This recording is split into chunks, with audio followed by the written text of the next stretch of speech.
Naum, capítulo 1, a partir do verso 1. A santa, poderosa, incorruptível palavra do Senhor diz assim: advertência contra Nínive, livro da visão de Naum, de Alclós. O Senhor é Deus zeloso e vingador. O Senhor é vingador. Seu furor é terrível. O Senhor executa vingança contra os seus adversários e manifesta o seu furor contra os seus inimigos. O Senhor é muito paciente, mas o seu poder é imenso. O Senhor não deixará impune o culpado. O seu caminho está no vendaval, na tempestade, e as nuvens são a poeira dos seus pés. Ele repreende o mar e faz secar, faz que todos os rios se sequem. Bazã e Carmelo se desvanecem e as flores do Líbano murcham quando ele se aproxima. Os montes tremem e as colinas se derretem. A terra se agita na sua presença. O mundo e todos os que nele vivem. Quem pode resistir à sua indignação? Quem pode suportar o despertar da sua ira? O seu furor se derrama como um fogo e as rochas se despedaçam diante dele. O Senhor é bom, um refúgio em tempos de angústia. Ele protege os que nele confiam. Mas, como uma enchente devastadora, dará fim a Nínive, expulsará os seus inimigos para a escuridão. O Senhor acabará com tudo o que vocês planejaram contra ele. A tribulação não precisará vir uma segunda vez. Embora estejam entrelaçados como espinhos e encharcados de bebidas como bêbados, serão consumidos como a palha mais seca. Foi de você, ó Nínive, que saiu aquele que trama perversidade, que planeja mal contra o Senhor. Assim diz o Senhor: apesar de serem fortes e numerosos, serão ceifados e destruídos. Mas você, Judá, embora eu a tenha afligido, não a afligirei mais. Agora eu vou quebrar o jugo do seu pescoço e arrancar suas algemas. O Senhor decreta o seguinte a seu respeito: ó rei de Nínive, você não terá descendentes que perpetuem seu nome. Destruirei as imagens esculpidas e os ídolos de metal do templo dos seus deuses. Prepararei o seu túmulo, porque você é desprezível. Verso 15 e último. Vejam sobre os montes os pés do que anunciam boas notícias e proclame paz. Celebre as suas festas, ó Judá. Cumpra os seus votos. Nunca mais o perverso a invadirá. Ele será completamente destruído. Mediante esse trecho bíblico, essa rica e esplêndida perícope, Naum capítulo 1, eu quero compartilhar uma mensagem ao seu coração com o título: o Deus que é proteção e destruição. O Deus que é proteção e destruição. Mas antes de introduzir esse sermão e de expor verso a verso, eu gostaria de mais uma vez ter um tempo de oração com vocês, se você puder aqui, ou aqueles que estão em casa. Curva sua cabeça, vamos orar ao Senhor. Pai, em nome de Jesus, nós entregamos esse momento de exposição da sua santa e poderosa palavra. E pedimos, Senhor, a iluminação do Teu Espírito Santo para interpretá-la de maneira fiel. Não para falar o que queremos, não para falar o que achamos, não para falar o que é mais fácil numa leitura primária, mas sim aquilo que está no seu coração. Aquilo que o Senhor quis ao inspirar o profeta Naum nesses sagrados escritos. Ah, Senhor, como precisamos te conhecer verdadeiramente. Porque muitos de nós achamos que conhecemos o Senhor. E talvez conhecemos parcelas do Senhor e não o Senhor em totalidade. Que o Senhor abra os nossos corações para apresentar essa realidade do seu caráter, que o Senhor protege e o Senhor destrói. Senhor, nós queremos aprender mais de Ti. E eu oro pelos meus irmãos que estão aqui ou em casa, agora, ao vivo ou posteriormente, Senhor, que eles tenham um coração com a terra boa, onde a semente da palavra do Senhor vai cair, vai germinar, vai frutificar, e esses frutos vão permanecer. Que meus irmãos, mas principalmente eu, não possamos ser somente ouvintes da tua palavra, mas sim, Senhor, praticantes dela, no nome de Jesus. O Deus que é proteção e destruição. O Deus que é proteção e destruição. Meus irmãos, você conhece esse Deus a qual eu trago esse título, que é proteção e também é destruição? Porque eu creio, eu imagino, infelizmente, que muitos conhecem somente uma faceta de Deus. E somente a faceta da proteção. E realmente Ele é um Deus que protege. Mas você conhece Ele como um Deus que destrói? É uma verdade bíblica a proteção. Mas também é uma verdade bíblica a sua destruição. Ele protege uns e Ele destrói outros. Hoje, tristemente, nós vivemos uma geração que pessoas supostamente creem em Deus sem conhecer a Deus. Porque o Deus que tem sido apresentado em muitas igrejas, por muitos supostos pastores, não é o Deus da Bíblia. É o Deus que eles pintaram. É o Deus que eles inventaram. Eu tenho que ser sincero para vocês como pregador do Evangelho. O Deus inventado não salva ninguém. Um Deus inventado não transforma ninguém.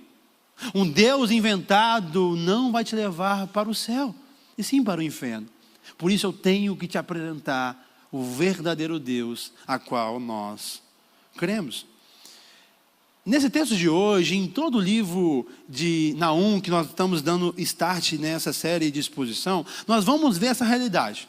Um Deus que protege Judá, que protege os seus, mas também um Deus que destrói Nínive, inimiga do seu povo.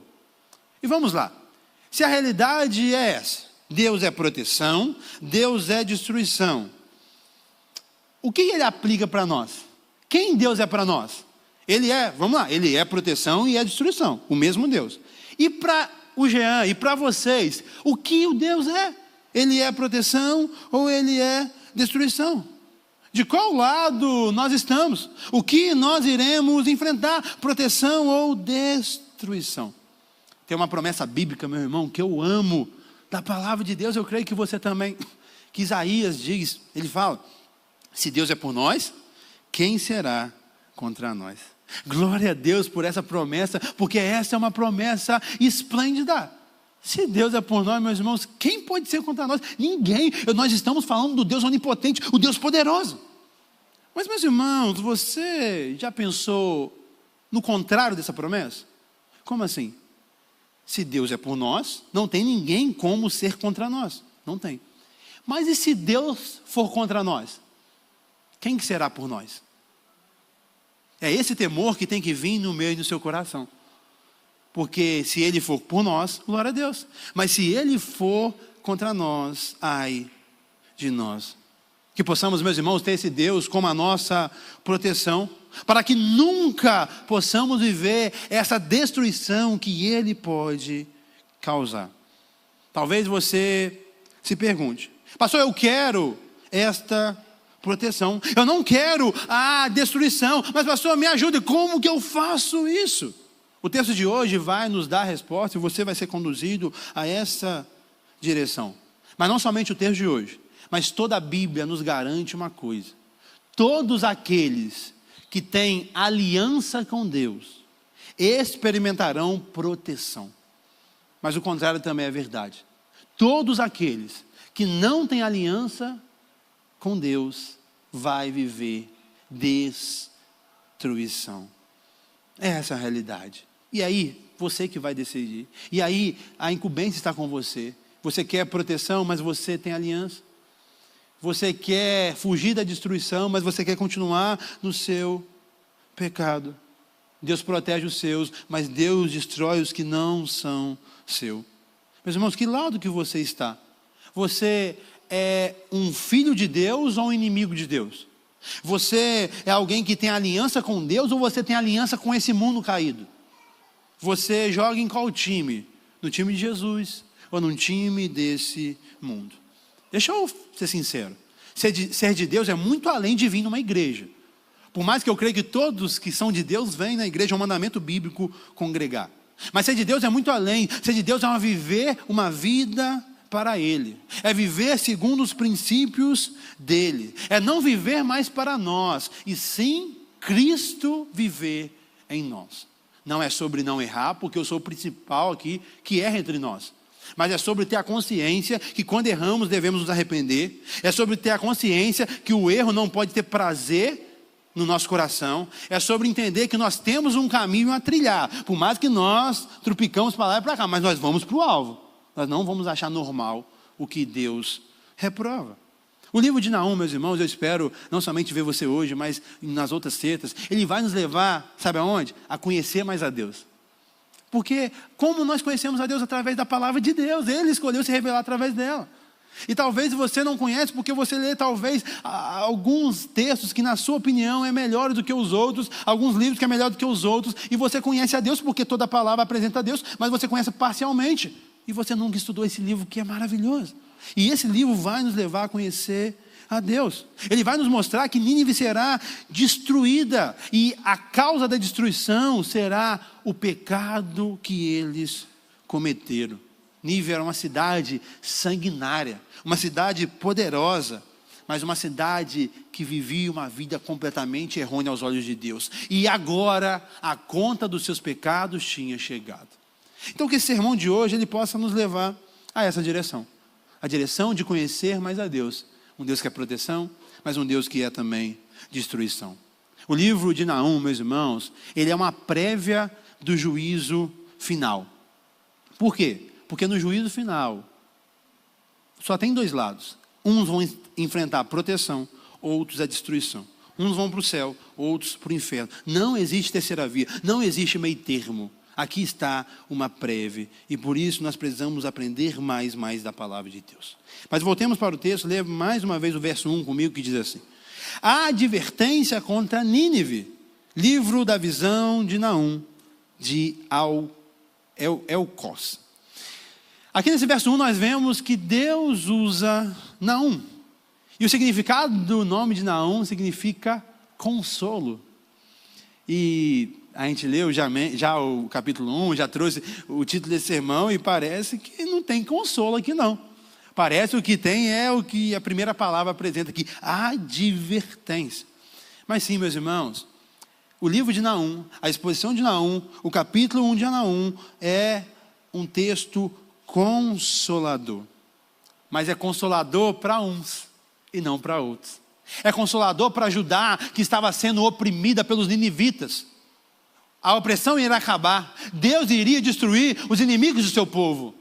Mas, porém, entretanto, todavia, era, sim, desesperador para o povo de Nínive. Nós temos Judá, que será consolada, porque a tribulação, porque a opressão iria acabar, porque o povo que os oprimia seria destruído. O livro de Naum é um livro consolador para todos aqueles que sofreram, que sofrem ou que sofrerão uma opressão. Por quê? Deus, por meio do profeta Naum, garante que vai destruir todos os nossos opressores. Você já sofreu? Ou você sofre opressão? Esse livro é um bálsamo para você. Esse livro é um refrigério para você. Porque existe um Deus que nos garante que no tempo certo, que é o tempo de Deus e não o meu nem seu, os opressores serão subjugados. A conta deles chegará. E eu e você, como povo da aliança, temos que descansar nisso. Aqui fala que uma advertência será dada contra Nínive. Nínive era a capital do Império Assírio, o maior império da época. E aí fala que Naum era de Elcós. Elcós era uma cidade pequena da época, era uma cidade irrelevante da época, mas dessa cidade pequena e irrelevante veio o profeta de Deus que traria juízo para a maior cidade da época. Através de uma cidade pequena, Deus levantaria um pequeno homem para trazer uma advertência para uma grande cidade.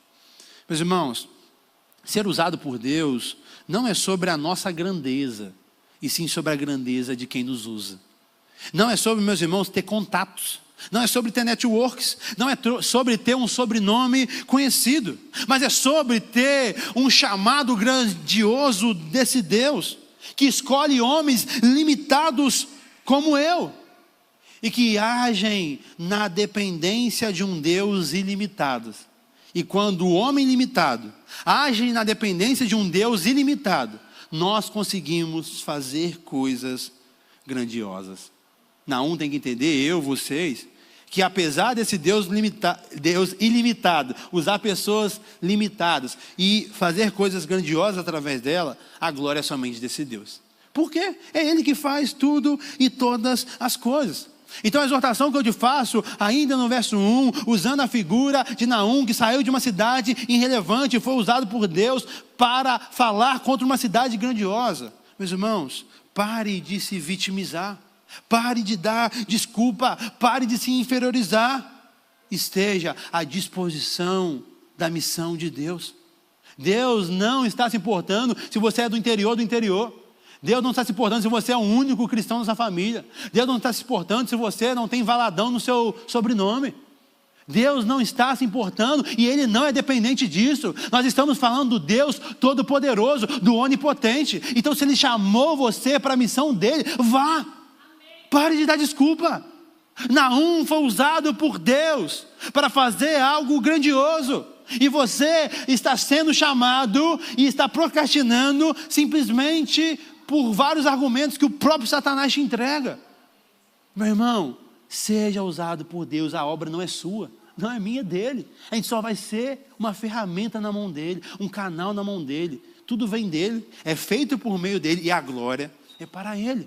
Então pare de enterrar seus talentos, pare de parar e ficar parado. O ano de 2025 tem que ser o ano que você vai servir ao Senhor com seus dons e talentos mais do que nunca. Pegue o exemplo de Naum, que não proferiu algo fácil. Nós vamos ver o conteúdo aqui, mas mesmo assim não é sobre ser fácil, ser bom, ser isso, aquilo. É sobre ser fiel a Deus. E é isso e para isso que Deus te chamou. Mas o verso 2, aí nós vamos começar aqui, ver um hino de louvor, um canto de louvor a Deus, que Naum estava louvando a Deus, através de Deus, que Deus não deixaria impune os pecados dos opressores do seu povo. Verso 2. O Senhor é Deus zeloso e vingador. O Senhor é vingador. Seu furor é terrível. O Senhor executa com vingança contra os seus adversários e manifesta o seu furor contra os seus inimigos. O verso 2 nos mostra um Deus que é zeloso e vingador. Meus irmãos, entenda algo. A vingança de Deus não é sobre um capricho divino, mas é sobre uma exigência da sua justiça e da sua santidade. É na vingança divina que a manifestação da justiça acontece. Mas vamos lá. Você sabe que você é proibido de se vingar? Sim.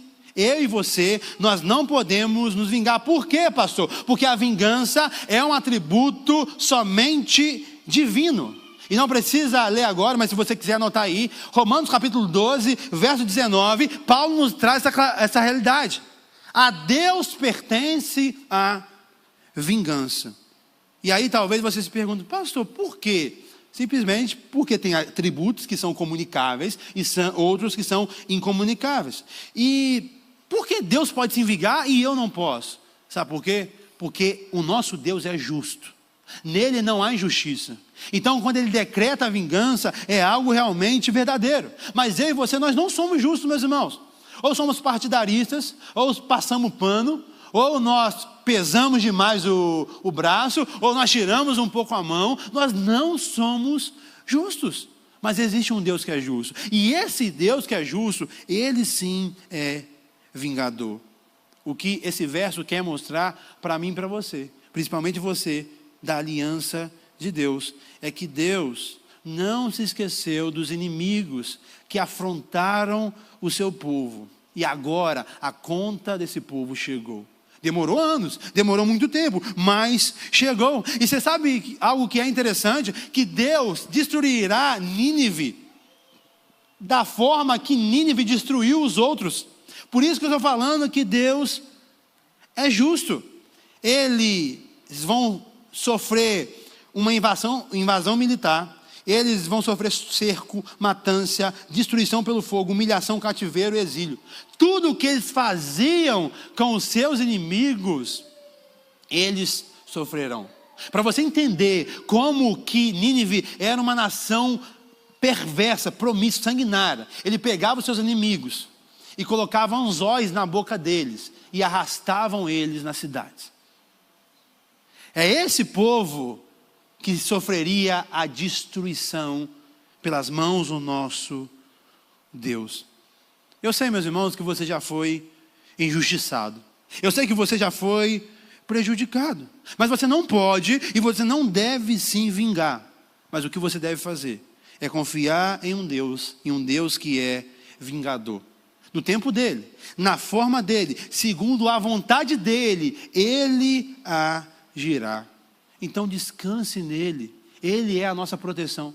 Apesar do que vocês estejam passando, que seja algo difícil, uma injustiça, uma opressão, descanse que existe um Deus que está vendo tudo e todos, e que ele é a proteção para uns. Então você, como povo da aliança, você vai proporcionar a proteção dele, mas ele também é destruição para um.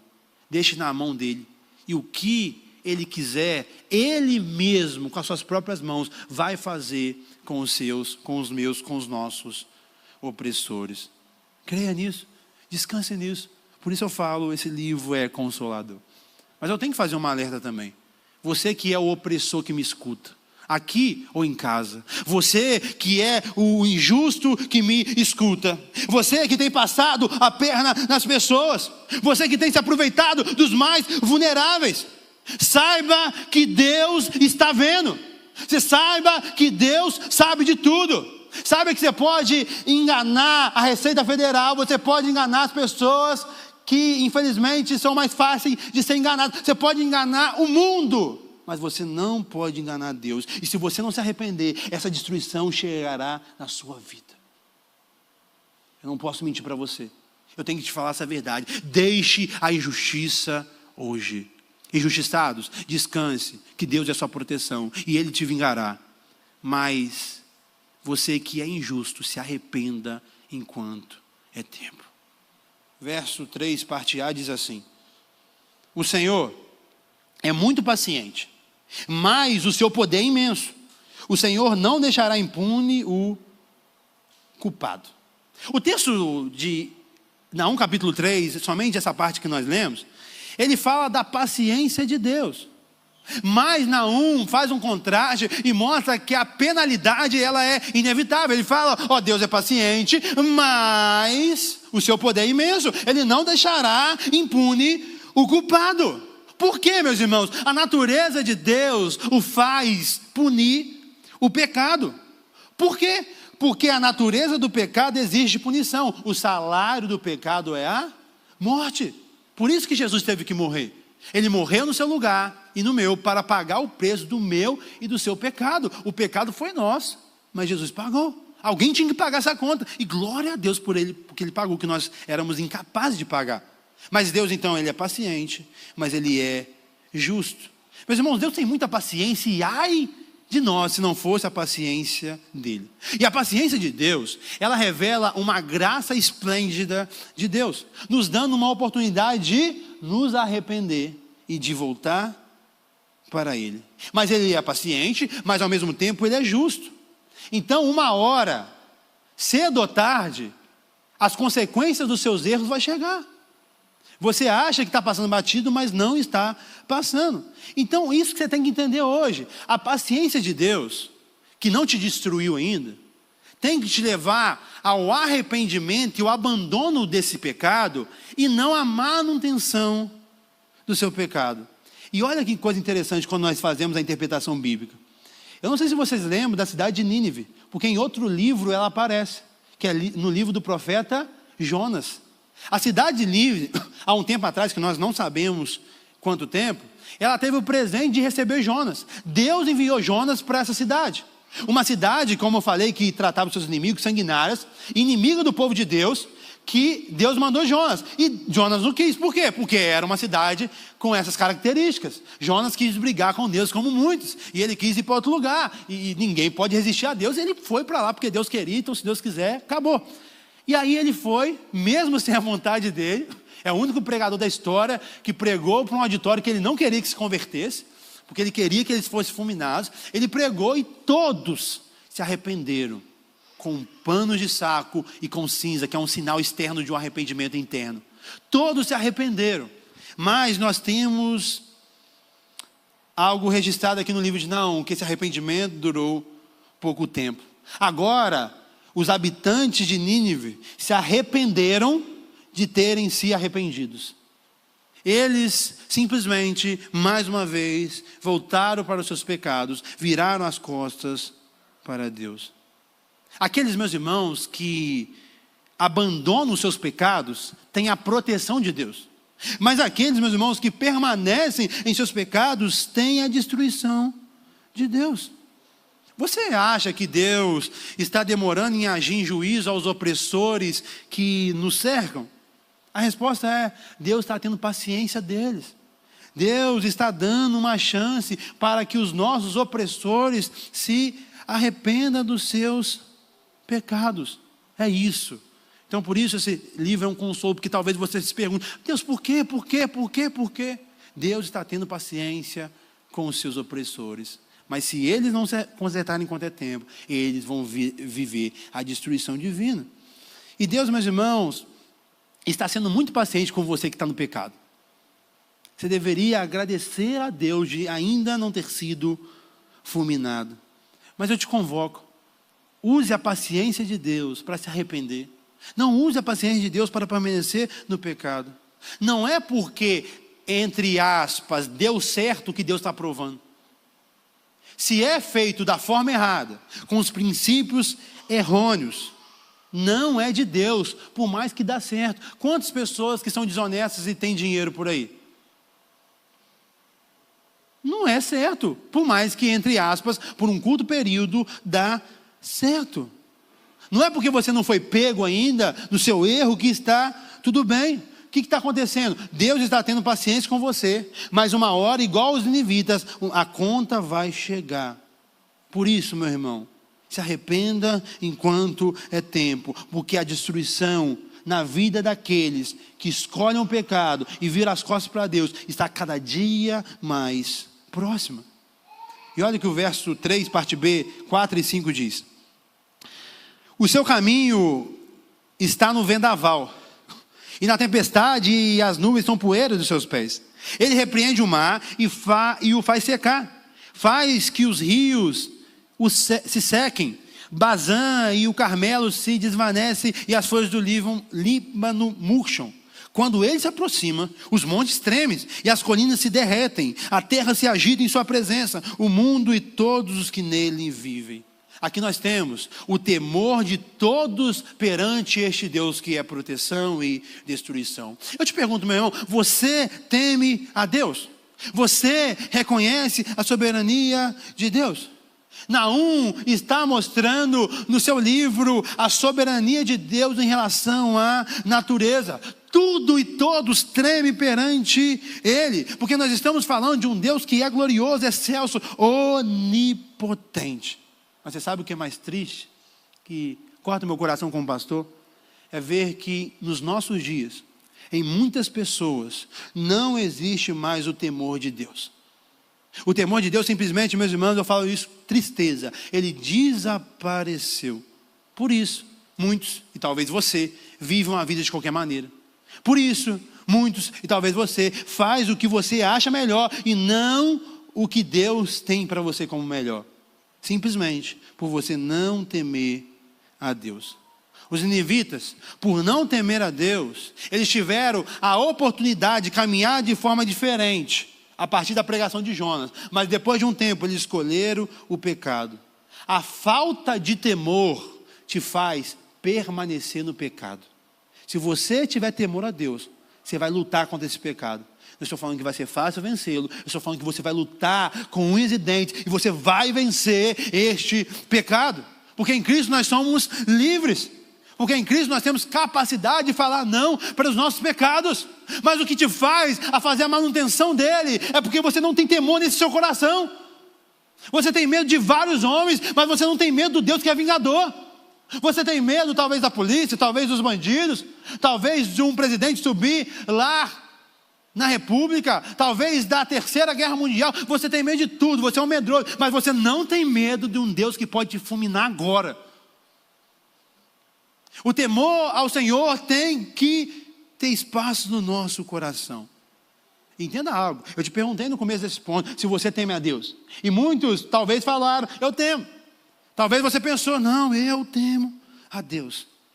Mas não são suas palavras que vão mostrar seu temor a Deus. São as suas atitudes que vão evidenciar. Não adianta você cantar uma bela música. O problema que eu sempre falo, não está na música. Mas não adianta você cantar que ruge o leão, que a terra estremeça, que ele, o leão, ama a justiça e ele odeia a iniquidade. Não adianta você cantar se você está na iniquidade. Não adianta você cantar se você está abraçando o pecado. E por que eu sou enfático nisso? Porque falamos que temos temor, não temos. Cantamos que temos temor, mas na verdade nós não temos. Meus irmãos, existe um Deus que é proteção, mas é destruição. Existe a natureza que se curva e teme Ele, mas existe pessoas, infelizmente, que não temem a mão poderosa de Deus. Eu espero que você, a partir de hoje, teme.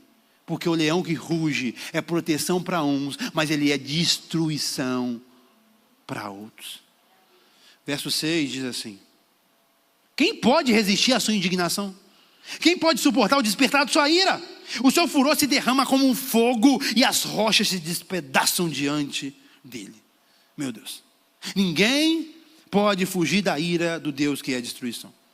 Você já fugiu de alguém? Talvez você arrumou um problema aí, teve que fugir e sair correndo lá para o interior. Talvez você arrumou um problema com a justiça e optou ir para o mesmo caminho. Vou fugir da justiça. Talvez você foi até bem sucedido. Fugiu do seu vizinho, fugiu das polícias e você fugiu. Não escolheu a responsabilidade de assumir as consequências dos seus erros e você preferiu fugir. Independente se você foi bem sucedido ou mal sucedido nas suas fugas desse mundo. Deixa eu te falar uma verdade como pregador do Evangelho. Você é incapaz de fugir da ira de Deus. É impossível de fugir da ira de Deus. O salmista nos mostra que ele foi no mais fundo abismo ou na colina mais alta e Deus lá estava. É impossível fugir de Deus. Por isso você que acha que consegue fugir de Deus, você é um tolo. O texto sagrado faz perguntas retóricas mostrando que ninguém pode fugir de Deus e também que ninguém pode suportar a ira de Deus. É, meus irmãos, impossível. Ele é como um fogo que acaba com tudo. Ele é tão poderoso que ele despedaça grandes rochas. Aqui mostra o tamanho da força de Deus e ele é onipotente. Meus irmãos, você quer continuar no pecado mesmo? Quer continuar fugindo de Deus? Você sabe o que está acontecendo com você? Você está mentindo para você mesmo. Você não está mentindo para o pastor Jean, não. Eu sempre pego o número de vocês. Eu sempre prego uma palavra bíblica e em muitos momentos puxando a orelha de vocês. Eu oro por vocês, eu me preocupo com vocês. Então quando você quer viver uma falsa espiritualidade, você não está mentindo para mim não, meu irmão. Você está mentindo para você mesmo. Eu estou tentando te levar para o lugar certo. E eu vou, até o último dia de vida, eu vou fazer isso. Eu não vou renunciar a esse lugar. Mas se você não entender que você tem que travar essa luta muito mais do que eu, que você que tem que ser sincero nos seus relacionamentos e não ser um mentiroso, você está mentindo para você mesmo. Você acha que está fugindo de Deus, mas você não consegue. Deixa eu ser sincero com vocês que estão me escutando. E você que está em casa, na Rede Super e no YouTube. Muitos, aqui ou pela televisão, experimentarão algum dia a destruição de Deus. A ira de Deus, simplesmente por não se render a Deus, simplesmente por escolher o pecado ao invés de escolher a Deus. E escuta, quando esse momento chegar, vocês vão lembrar dessa pregação. Quando esse momento chegar, você que será destruído, você vai lembrar que eu tentei te avisar, que eu tentei te mostrar, não na minha opinião, nas minhas palavras, mas na palavra de Deus, que existe um Deus que é a proteção, mas é destruição. E você, por escolher o pecado, escolher os seus belos prazeres, você será destruído. Mas você não pode falar que Deus é injusto, você não pode falar que não teve oportunidade, porque neste dia 3 de janeiro de 2025, começando o ano, no primeiro culto nosso do ano, Deus está te abrindo os olhos. Abandone esse pecado, viva uma novidade de vida. Eu, como pastor, sou o primeiro a querer te ajudar, mas eu não posso validar seu pecado, eu não posso passar a mão na sua cabeça. Meus irmãos, é impossível fugir da ira de Deus. Verso 7 continua, e somente o começo ele diz assim: o Senhor é bom. Só até aqui. Mas você crê nessa verdade? Porque essa verdade é uma verdade do caráter do nosso Deus. E você não pode pensar outra coisa a não ser isso, que Deus é bom. Mas talvez você, por não entender o que é bondade, fala que um Deus que é refúgio e também destruição, ele não é bom. Meus irmãos, entendam algo. Deus, por ser bom, disciplina pessoas. Deus, por ser bom, ele é justo. Então tudo o que ele faz, até a sua vingança e ira, aponta para a sua bondade.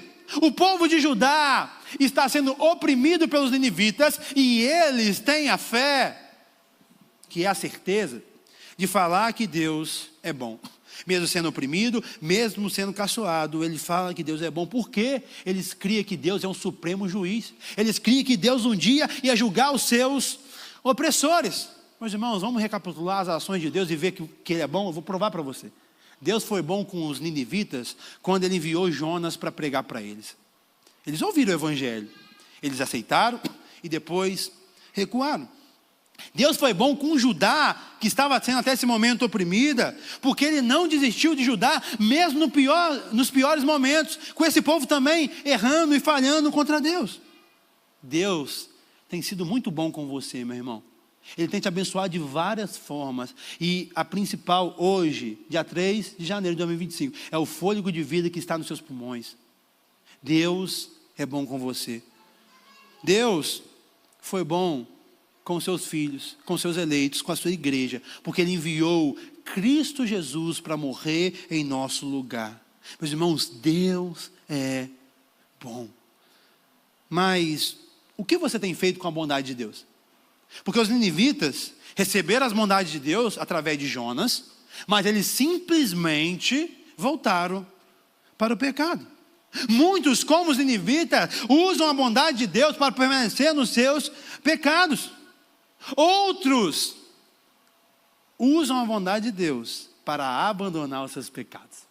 Quem é você?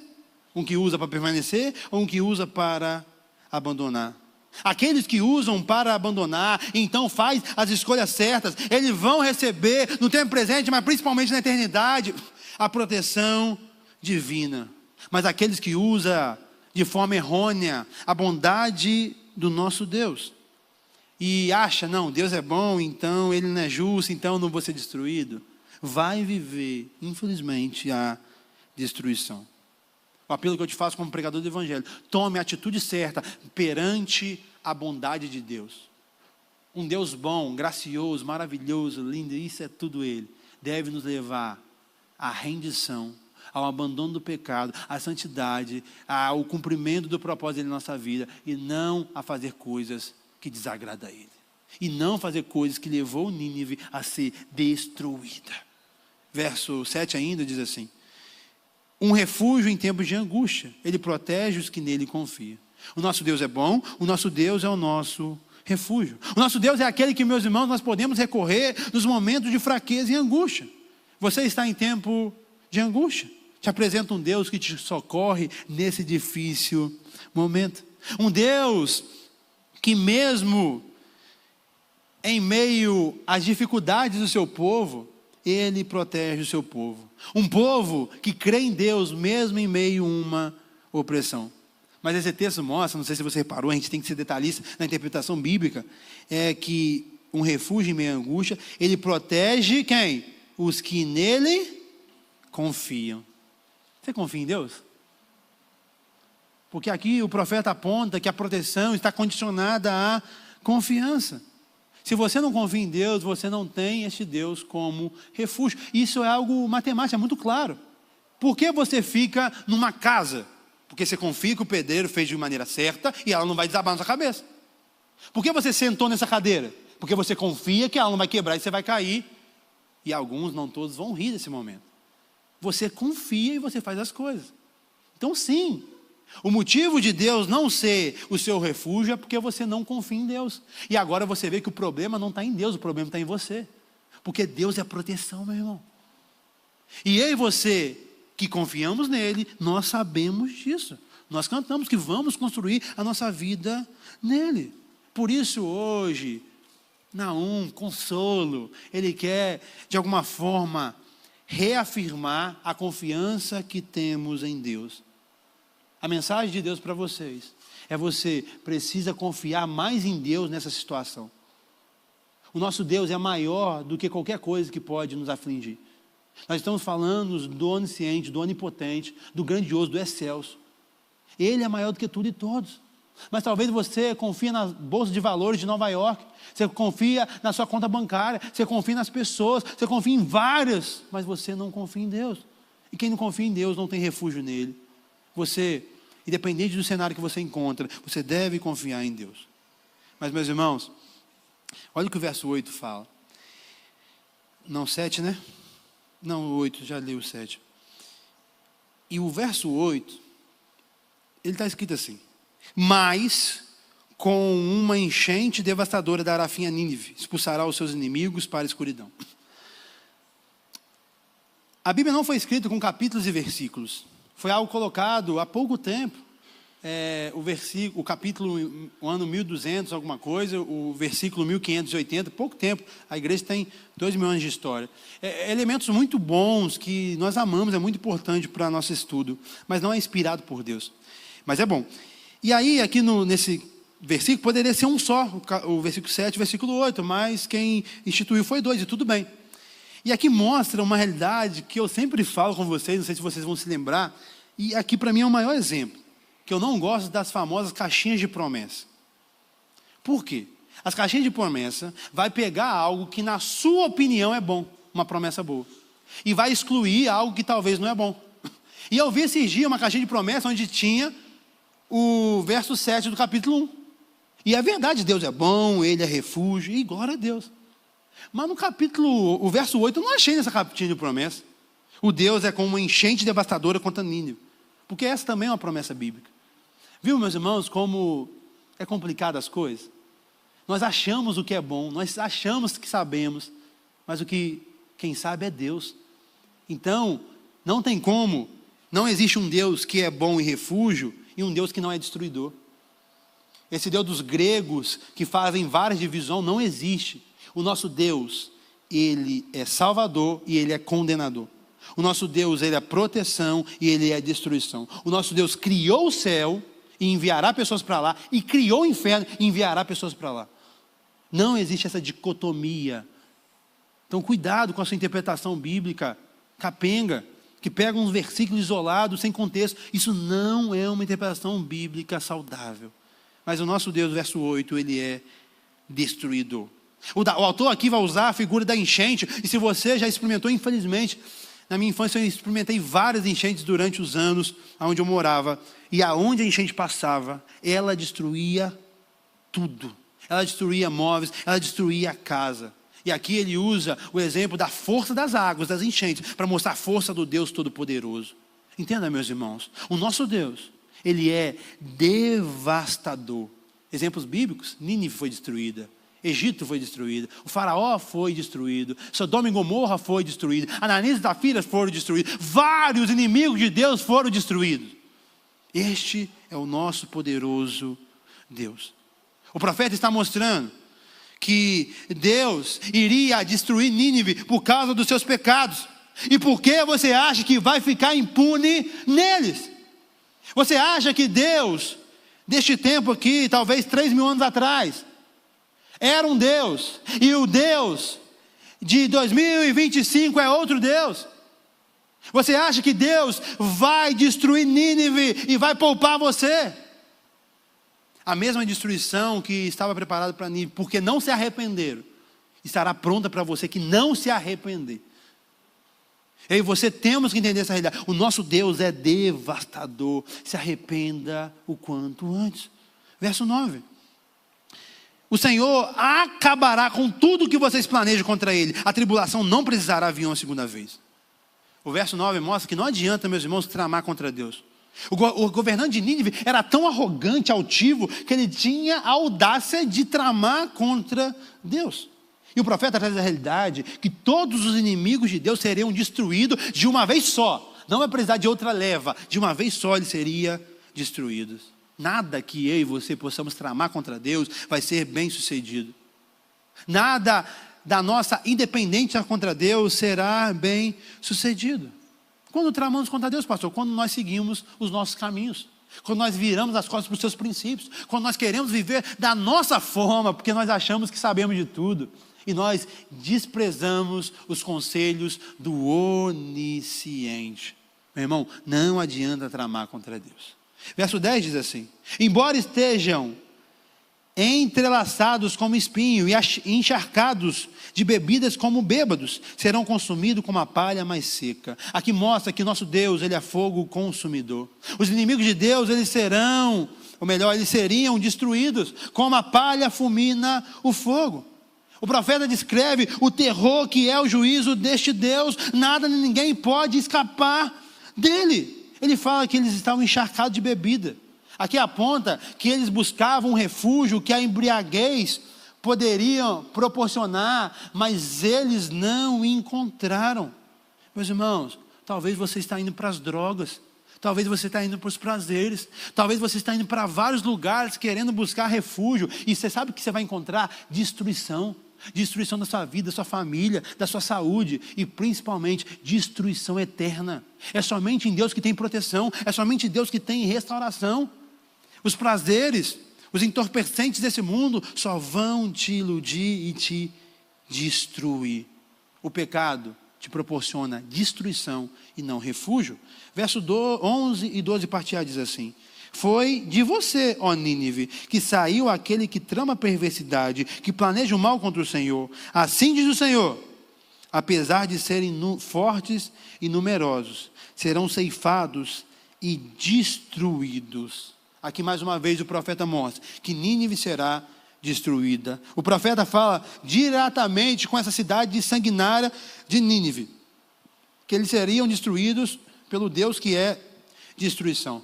O profeta reconhece o poder e a força dessa cidade, mas apesar do poder e da força da cidade, eles seriam destruídos. E por quê, pastor? Porque eles estão diante de um Deus que é onipotente. Meus irmãos, nenhuma segurança, nenhuma fortaleza humana é capaz de resistir o poder do onipotente. Eles são fortes, eles são numerosos. Será que os seus opressores têm essas características? Não, pastor, não tem jeito. Eles são fortes. Meus irmãos, mesmo mediante pessoas fortes, você pode descansar em Deus, porque Deus irá os destruir. É Deus que julga os nossos inimigos. Descansa em Deus, você, povo da aliança. Mas ao contrário também. Você que se acha forte, você que se acha poderoso, talvez forte e poderoso financeiramente, talvez forte e poderoso em influência, e você tem usado o seu poder monetário e de influência para oprimir pessoas. Saiba que isso não vai te livrar da ira de Deus. Saiba que Deus vai destruir com as suas próprias mãos você que tem oprimido pessoas, você que tem subjugado pessoas. Verso 12b e 13 fala sobre Judá, o povo da aliança, nós ser protegido, está escrito assim: mas você, Judá, embora eu tenha afligido, não afligirei mais. Agora eu vou quebrar o jugo do seu pescoço e arrancar as suas algemas. Aqui nós vemos que Judá seria destruída. Em contrapartida que Nínive seria destruída, Judá seria protegida. Por isso que eu estou apontando para você que Deus é destruição, mas Deus também é proteção. O tempo de aflição para Judá acabou. As algemas, verso 3, vão embora. Meus irmãos, creia que as dificuldades da nossa vida podem estar prestes a acabar. Mas eu não falo isso no tempo presente, porque no mundo tereis aflições. Mas eu falo do tempo futuro, na eternidade que é prometida para todo aquele que crê em Jesus. Um lugar sem morte, sem choro, sem dor. A libertação genuína do pecado está chegando. A eternidade está próxima de nós. Essas dificuldades vão acabar na nossa vida. Seremos completamente livres do pecado. Judá foi protegida. Nós, se formos o povo da aliança em nossos tempos, nós seremos protegidos. Não nessa terra, porque no mundo tereis aflições, mas na eternidade. Nós não vamos experimentar a ira do inferno, nós vamos experimentar o gozo, a maravilha da nova Jerusalém. E essa certeza deve alegrar o meu e seu coração, porque servimos um Deus que é proteção. Verso 14 diz assim, meus irmãos: o Senhor decreta o seguinte ao seu respeito, ó rei de Nínive: você não terá descendentes que perpetuam o seu nome. Destruirei as imagens esculpidas e os ídolos de metal do templo dos seus deuses. Prepararei o seu túmulo, porque você é desprezível. Aqui o profeta mostra uma completa destruição. A cidade de Nínive era uma cidade idólatra. Nínive era uma cidade, meus irmãos, que não se rendeu a Deus. E por não se render a Deus, agora ele seria destruído. Eu te pergunto para você: existe outro Deus no seu coração? O que é outro Deus? Toda pessoa ou toda coisa que tome o lugar do único e verdadeiro Deus. Seu dinheiro, toma seus pensamentos, toma seus esforços e entre outros. Tudo que toma o lugar de Deus é idolatria. E para quem permanecer na idolatria sem arrependimento, o que espera para eles é destruição. Verso 15 e último diz assim: vejam sobre os montes os pés dos que anunciam boas notícias e proclamam paz. Celebre suas festas, ó Judá, e cumpra os seus votos. Nunca mais o perverso a invadirá. Ele será completamente destruído. Aqui no verso 15 e último nós vemos as boas novas. O profeta traz boas novas a Judá e convida a proclamar essas boas novas. Nínive será destruída, então não vai existir mais invasão, não vai existir mais opressão. A liberdade para o povo de Judá havia chegado. E a mensagem desse Deus que é justo, e por ser justo, oprime os opressores, deve trazer paz e tranquilidade para o nosso coração. Eu e você, povo da aliança, apesar das opressões que sofremos, devemos descansar em nosso Deus. Mas além disso, nós falamos aqui de boas novas. Essa mensagem deve ser proclamada. O mundo tem que conhecer o Deus que é proteção e destruição. Os seus familiares, os seus companheiros de trabalho, os seus vizinhos, as pessoas que têm contato com você, eles devem, através da sua vida, conhecer esse Deus que é proteção e destruição. E esperamos que eles possam optar pela proteção ao invés de experimentar a destruição. Para a gente finalizar, eu tenho algumas breves aplicações para nós. A primeira delas: Deus é muito paciente. Deus é muito paciente. Até quando Ele destrói uns, Ele esperou esse momento. Ele só fez isso no tempo certo. Por isso eu te falo mais uma vez: não use a paciência de Deus para permanecer no seu pecado, e sim para se arrepender de cada um deles. Segunda aplicação: Deus é o nosso refúgio. Independente do que você esteja passando, creia nessa verdade, descanse em Deus. Ele é o nosso refúgio, mas para aqueles que nele confiam. Confie em Deus nessa dificuldade que você está enfrentando. E terceira e última aplicação: é Deus, e somente Deus, que é e que será o destruidor de muitos. Como eu falei, o mesmo Deus que levará muitos para o céu é o mesmo Deus que enviará muitos para o inferno. Se necessário for, Ele destrói coisas e pessoas hoje, Mas principalmente isso vai acontecer no juízo final, enviando muitos para o lago de fogo e enxofre. Eu te convido, meu irmão, você que ouviu esse sermão, a se render a Deus, você que não tem aliança com Ele, para que você não experimente essa destruição. Eu quero muito que você viva essa proteção. Eu espero, do fundo do meu coração, que vocês tenham entendido, refletido e aprendido sobre Naum capítulo 1, sobre o Deus que é proteção e destruição. E mediante a fidelidade ao texto bíblico, eu espero ter tido, não ter acrescentado e nem retirado nada. Espero que a vida de vocês nunca mais seja a mesma, no nome de Jesus. Sempre é um prazer inenarrável estar com você.